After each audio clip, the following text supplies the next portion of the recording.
அப்போ மேசராசி செவ்வாயினுடைய வீடு. அதில் அஸ்வினி நட்சத்திரம் என்பது செவ்வாயில் கேது. பொதுவாக செவ்வாயில் கேதுவோட நட்சத்திரம் வரும் பொழுது அவங்களுக்கு காரணமே இல்லாமல் ஏதாவது ஒரு பிரச்சனை வந்துக்கிட்டு தான் இருக்கும்.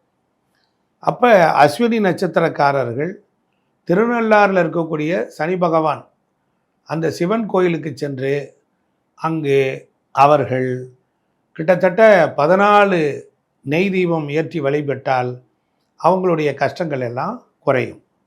அதேபோல் மேசராசியில் இருக்கக்கூடிய பரணி நட்சத்திரம் அவர்களுக்கு பர்டிகுலராக அவங்களுக்கு வரக்கூடிய துன்பங்களை எல்லாம் போக்கணும் அப்படின்னா, கடன் தொல்லை எதிரிலாம் போகணும்னா திரு ஆலங்காட்டில் இருக்கக்கூடிய காளியம்மன் கோவிலுக்கு போகணும்.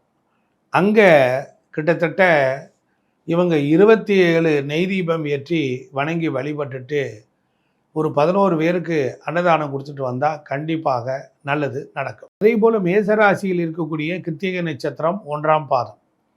காரணமே இல்லாமல் சண்டை சச்சரவு பிரச்சனை அசிங்க அவமானம் கடன் தொல்லை 2026 புத்தாண்டில் வரப்போகுது அப்படின்னா அதற்குரிய கோவில் என்ன அப்படின்னா திருநாகேஸ்வரத்தில் இருக்கக்கூடிய ஆதிசேஷன் அந்த சன்னதிக்கு சென்று அவர்கள் என்ன பண்ணணும் அப்படின்னா 24 நெய் தீபங்கள் ஏற்றி வணங்கி வழிபட கண்டிப்பாக நன்மைகள் உண்டாகும்.